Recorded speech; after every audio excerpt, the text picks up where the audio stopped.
So, I finally committed the ultimate sin and have watched Cinderella, the new 2021 Camila Cabello and James Corden dumpster fire. But why? Dear God, why did I promise to do this for only 500 likes? The one video that blows up beyond belief on this channel had to be the one video where I made a promise to watch this absolutely anus film. I'd like to give a big shout out to my buddy Noble, who I asked to watch the film with me for the first time, and yeah, he's not doing too well. Poor guy. Yeah, I think he needs help. This film did some shit to him that no man should ever go through. But anyway, enough of the complaining. On to this review. The reviews on Rotten Tomatoes say it all, along with the reviews from many other way more qualified creators that have made reviews on this film already. The reviews on Amazon Prime would tell you the same, however, I noticed a lot of people hate the film simply because of how woke it is. I don't want to get political in this video at all. I don't really care about that. I'm looking just for the substance behind the story,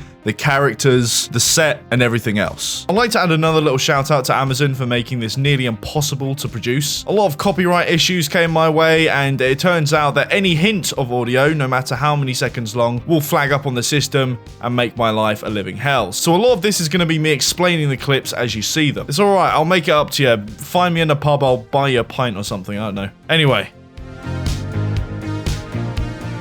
The setting in this film is just, well, it's confusing. The original Cinderella was set in France in the 1800s, and although it's an animated world, the setting is quite clear and the technology is accurate to that time. Technology, you may ask. This is the intro to the 2021 version.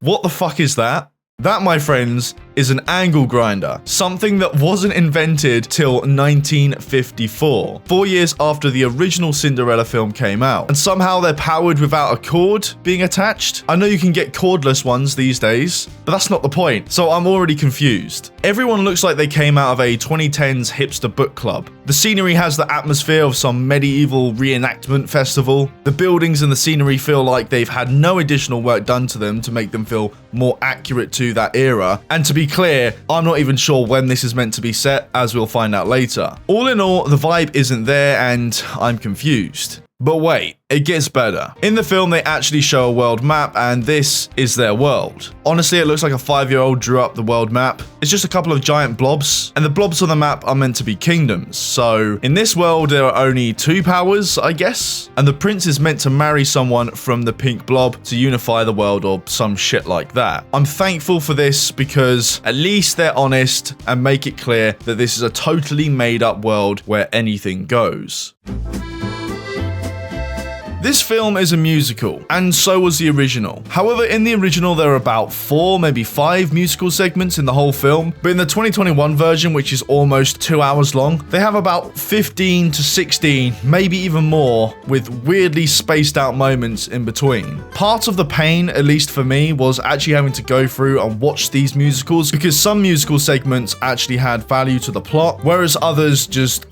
they were just there because why the fuck not? I felt like Camila Cabello was honestly just trying to promote her new album for Cinderella or something in this film. Like, that's actually what the film felt like to me. It just felt like a promotion. They could have literally put a sponsorship for Spotify in there and it would have made sense. In the original, the musical segments were a masterpiece, both in song but also animation. Every movement had a part to play in it. In this, however, it just feels as if they hit play and called it a day. You see, in the original, every single action went along with the music, and it was great. In the 2021 version, the musical segments are of course very modernized. They even ruined Seven Nation Army by White Stripes, and I just can't forgive them for that. I wouldn't judge anybody if they like the music in this, because it's not that bad, but personally it's not my taste, and I couldn't even appreciate it if I tried.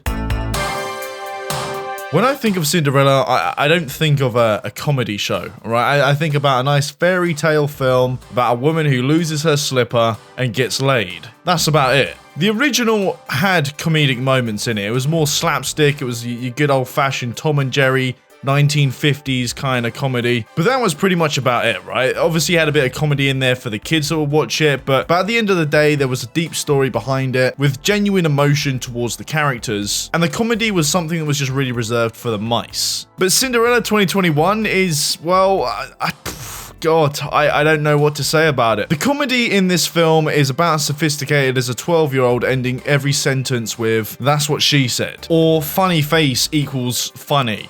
That's pretty much it. I'm not going to sit here and say that the film didn't make me laugh at some points. Okay, there were actually 2 points in this film where I did laugh. There was a moment where the king completely messed up with his wife and he wanted to apologize. So he called for the queen, got on his knees, and he's about to sing. But the queen, who turns out to be quite a likable character in this film, says probably one of the most underrated lines in this whole film. "Oh no. He's gonna sing." There's also this one moment where the magic is wearing off, you know, the clock strikes midnight, Cinderella's got to get back home, and her 3 mice, or should I say, her 3 carriage drivers, are gonna turn back into mice. The first 2 just poof back into mice, but James Corden had a bit of a struggle here. What you could see on screen right now is a very artistic representation of what James Corden is on a deeper level. The massive head represents the big ego, and the small mouse body represents his personality. I can't believe that James Corden, out of all the people in this film, made me laugh the most. I was laughing at the fact that it was James Corden with a rodent body, alright? That's the funny part about it, at least to me. But the rest of the film, when it comes to comedy, it just feels like it's forced in there. It's almost as if they had to keep the audience retention by just throwing in joke after joke after joke after joke. There are even deep, meaningful moments that are spoiled by just a stupid joke or a random character kind of getting involved for no good reason. The whole thing felt more like a parody of the original because it couldn't even take itself seriously. If the film's not going to take itself seriously, then neither am I. I'm not saying that there shouldn't be comedy, but the frequency in this is just way too high. The film starts off in a musical where we are met with Cinderella, or as the film likes to say, Ella, but she's only called Cinderella because sometimes she has cinder on her face. I guess it's meant to be that, you know, she's a bit dirty, even though she doesn't look like it. In this whole musical moment, she saves a caterpillar that will come in handy later, trust me. Even though it's only now where I realized that caterpillar actually had something to do with the film. We're introduced to the evil, or should I say just strict stepmother, and the 2 very cringe and annoying stepsisters. According to the narrator, they are cray. After this whole musical moment, the stepmother makes it clear that she wants to marry Cinderella into at least some kind of wealthy family. And the guy that she wants to marry her to is called Thomas Cecil, who will come important later. Like a lot of things, they're sort of thrown in there and then they come in later because I guess it just makes the plot work. There's nothing really deeper to it. Then we're introduced to the prince and his fuckboy friends, who are all given a lesson on what a world map is. And this woman here explains to the prince that he needs to get married to a princess from the other side of the world in order to expand their kingdom. This is all the king's idea, and the king honestly just wants to expand his kingdom purely because he wants to take on the sea monster. There we go. There's no deeper reason to it whatsoever. Now, the prince obviously doesn't like this. He just wants to get married to somebody that he loves. And he explains this to the king, but the king ain't having it. The king's made it clear that he wants to set up this royal ball in order to find somebody to marry his son, which is kind of weird because they make it seem like there's someone specific that he needs to marry, but then they invite all these other women from around the world. I don't know. I really don't know at this point. Let's continue. Oh yeah, this is another point where we meet this amazing character called Gwen, who I shit you not appears right from behind a painting with her eyes cut out of her face, because, I don't know, it's quirky, she's a quirky character, you're gonna love a bit of quirkiness in this film, and tries to make some political points about the money that's spent throughout the kingdom, but she gets shut down by the king, and the king makes it very clear to his son again that he's gonna get married to somebody in power. In the original, you don't really see the prince that much. Between Cinderella and the prince, they're both a mystery to each other. Cinderella doesn't really know who the prince is because she never has time to go outside, or probably isn't allowed to anyway because she's genuinely a slave in that film. And the prince only sees her at the ball when she's looking her best. But I digress. After a whole musical segment, we find the whole royal family on a balcony, with all the loyal peasants below. We also see Cinderella in the crowd and she's looking up towards this statue. The musical stops by the king shouting, and I quote, "Get off my dad," assuming that this statue here is not not the king himself, even though it looks identical. Either way, Cinderella is sitting on the statue and of course is being caught out by the king. Now, what would you do in a situation like this? If royalty themselves have noticed you sitting on their property, completely disrespecting it, with their royal guard there as well, what are you gonna do? Personally, I'd probably think to myself, that's it, I'm done. But Cinderella goes down a slightly different avenue of this. She decides that this is her chance at comedy, and she makes a few jokes about short people. The prince notices this and thinks it's cute. I know this is meant to be a family-friendly fantasy film, but there's no repercussions for what she's done. And then we cut to the prince getting dressed in peasant clothing because he wants to go out and try and find her. He wants to see who this girl is in person because obviously it's love at first sight, even though Cinderella didn't really notice him while she was up there. After a whole musical moment with the stepmother, Cinderella sneaks out of the house to sell some dresses. With no luck and people just slagging her off for even trying, the prince, without any effort whatsoever, manages to find Cinderella. He didn't bump into anybody else who may look like her, he just walks into town and finds her. Brilliant. So obviously the prince knows what Cinderella looks like, and while talking to her, he tries to get her to come to the royal ball. She doesn't want to go because she's more interested in selling her dresses, so the prince says that he knows a lot of influential people who may be interested in her dresses, kind of selling it as more of a networking event if anything else. Cinderella likes the idea of this, so she agrees to go to the ball. This then leads into a whole musical moment where Cinderella is making a dress without any effort whatsoever. This dress is also meant to look very similar to the original movie, but in the original, the dress wasn't made by Cinderella. In fact, it was made by the mice because Cinderella had way too many chores to do. In fact, she gives up and the mice just say, "Do you know what? Fuck it, we're gonna make this dress for you so you can go to the royal ball." The two mice, Jacques and Gus, actually go into the stepsister's room as well to try and find some more fabric, and after being chased around by the cat called Lucifer, yep, it's a Disney film and the cat's called Satan, they managed to make this amazing dress that surprises Cinderella at the end of her day. In the 2021 version, Cinderella just makes the dress, she announces it to her stepmother that she wants to go to the ball, she's got this lovely dress to go in, but the stepmother obviously doesn't want her to go because she wants her to marry Thomas Cecil instead, and to ruin the dress, she just throws ink on it. There you go. I guess all that hard work was for nothing. In the original, Cinderella's dress was ripped apart by the stepsisters because they noticed that her dress was made from their stuff. There was actually a reason behind it, and because of this, the stepsisters actually have a big role to play in the dramatic moment that comes after. You also feel way worse for Cinderella. She's just gone through this whole day of endless chores, had her hopes lifted by this amazing dress made by these mice, and they're just all torn away within an instant. You also feel really sorry for the mice that had to go through all that hard work and even a life and death situation with Jacques and Gus. 2021, you just couldn't give a shit. It then goes into a whole musical moment now that Cinderella is absolutely destroyed,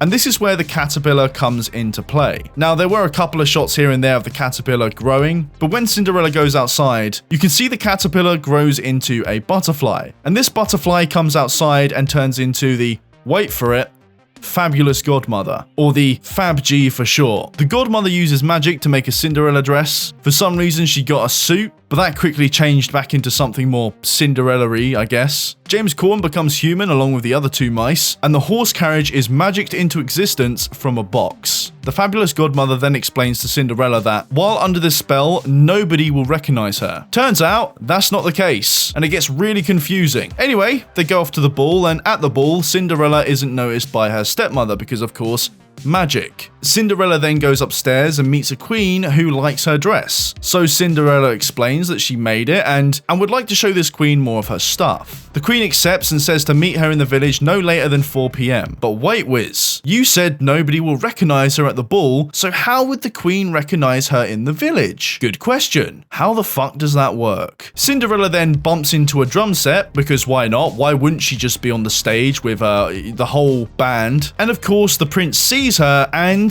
wait for it, recognizes her. I thought the fabulous godmother said that nobody will recognize her under this spell. Already, one person needs to recognize her after the ball, and the prince can somehow recognize her. I guess this was in the fine print of the spell. I don't know, man. Anyway, the prince and her dance. The king is pleased and announces that the prince has found somebody to marry. Then they go outside for a bit, laughing and joking and just having a good time in what is meant to be, I guess, quite a romantic moment. But then it cuts between this and James the Mouse Corden clapping his hands for some peak comedy. He genuinely looks like an oversized toddler in the scene, and it just, how's that meant to be funny? Cinderella and the prince then go back inside and have this whole romantic moment where the prince freaks out Cinderella with the idea of marriage and making it clear that with her role as queen, she wouldn't be able to pursue her dreams of becoming a fashion designer. She walks away a little bit and the prince comes over, making it very clear that he's in love with this girl. They almost kissed and you guessed it, the clock strikes midnight. Cinderella gets the hell out of there and on her way out, lobs the shoe at this poor guy called Wilbur. He doesn't really have much other relevance to the film, but at least I know his name. Whilst everything is changing back to normal, we now cut back to the prince getting a telling off from daddy because the girl got away. But a bit later, Wilbur brings the shoe back to the king, and the king realizes that whoever fits this must be Cinderella. Going back to Cinderella in her luxury basement, she's still got the other shoe, and after having a little conversation with the mice, she hears her stepmother coming downstairs and hides the shoe. Her stepmother goes on about the ball and badmouths the girl who got with the prince, who was of course Cinderella. Before leaving Cinderella's basement, one of the mice, and I think this one is actually James Corden, falls out of the shoe, and the stepmother sees this and realizes that it was actually Cinderella at the ball. The stepmother tries to persuade Cinderella into marrying the prince, but Cinderella doesn't want to do it because again, she just wants to pursue her dreams. This makes the stepmother mad and will now force Cinderella to get married to the weirdo Thomas Cecil the next day. After a whole musical segment of why life is not fair, we cut to the prince bad-mouthing the king to his face. The king knows that he's done wrong and gives the slipper to the prince to find the girl. Now, the prince obviously knows who Cinderella is, right? But he still goes out, knocking on every door he can find to see who fits the shoe. He doesn't try the shoe on people, so I guess it makes sense that he knows that these people aren't Cinderella. But I don't know why he takes the shoe anyway. I guess it's just to verify or just to bring the shoe back, but